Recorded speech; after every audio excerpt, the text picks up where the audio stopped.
Chocolate के गोलगप्पे वाला भूत। मध्य प्रदेश से कुछ दूर एक छोटा सा खूबसूरत पालमपुर गांव था।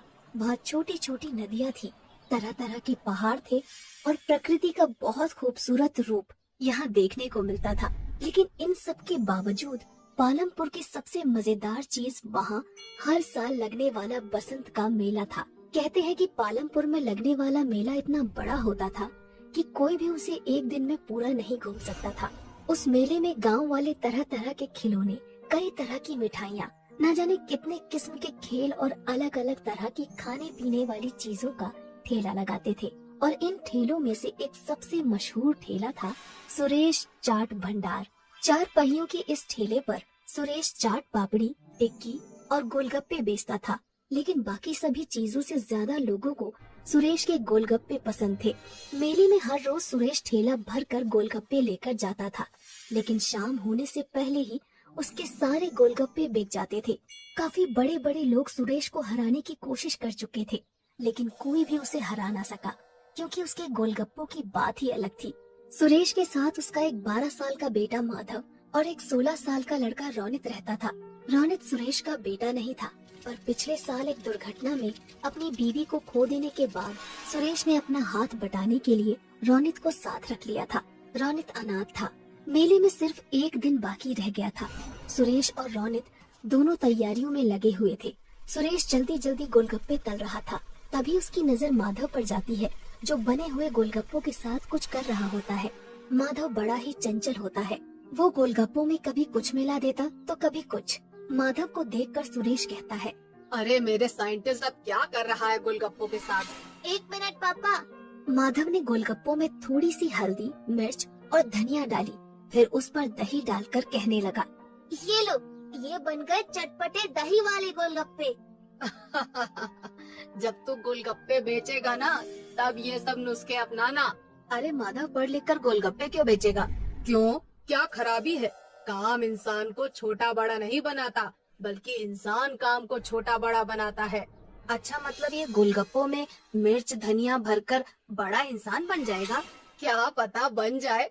तुम्हें पता है माधव जिस उम्र में है, उस उम्र में एक इंसान का दिमाग सबसे ज्यादा तेज होता है। वो ये सब बातें कर ही रहे होते हैं कि तभी माधव चिल्लाता है, ये देखिए पिताजी, मिट्टी के गोलगप्पे।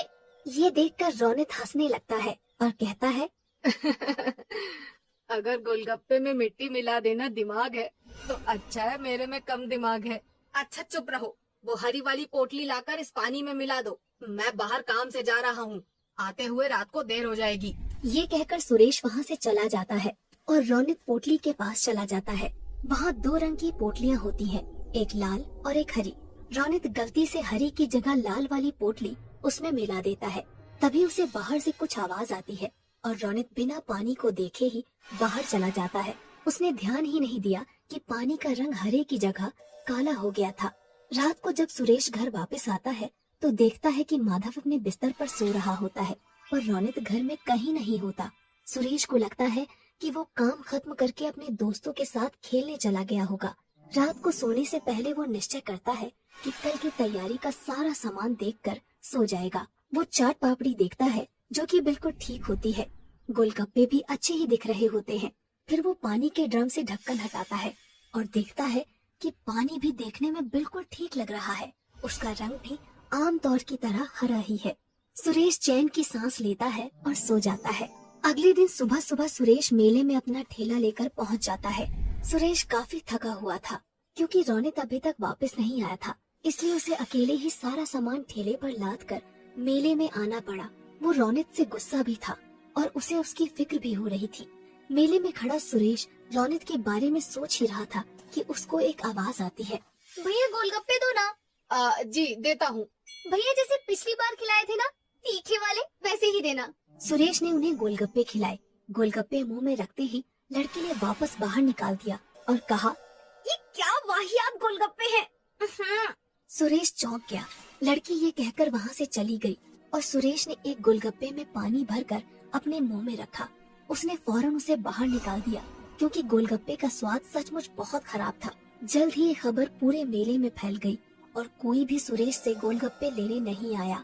शाम तक एक भी गोलगप्पा नहीं बिका। और परेशान होकर सुरेश वापस जाने लगा।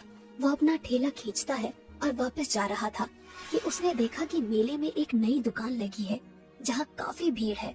उसने पास जाकर देखा तो एक नई कंपनी गोलगप्पे बेच रही थी और लोगों की भीड़ वो गोलगप्पे खा रही थी।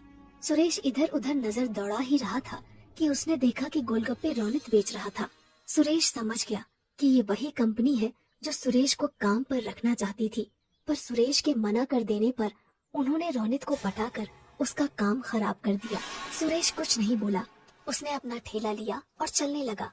उसे इस बात का दुख नहीं था कि उसके गोलगप्पे नहीं बिके, पर इस बात का ज्यादा दुख था कि जिस रौनक को उसने अपने बच्चे की तरह पाला, उसने उसे धोखा दे दिया।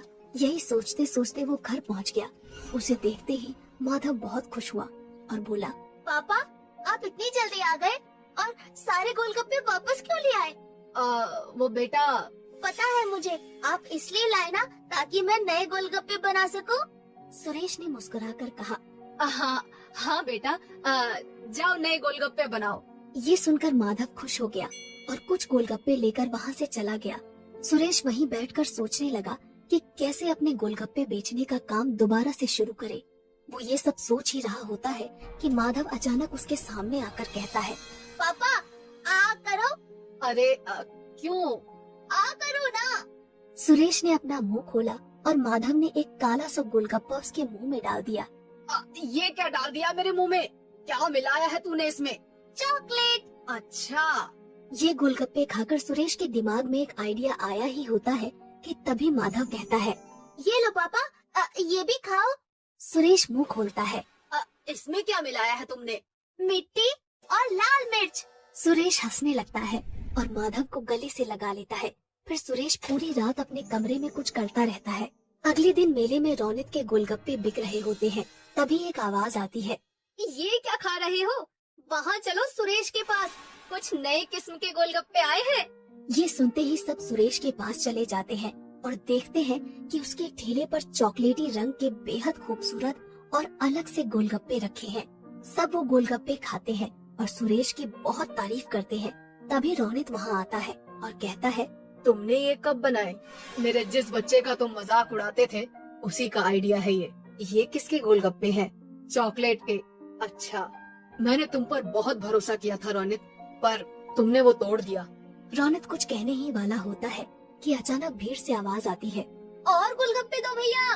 अरे भैया, और गोलगप्पे तो खिलाओ। अरे बिल्कुल बिल्कुल, अभी खिलाता हूँ मैं।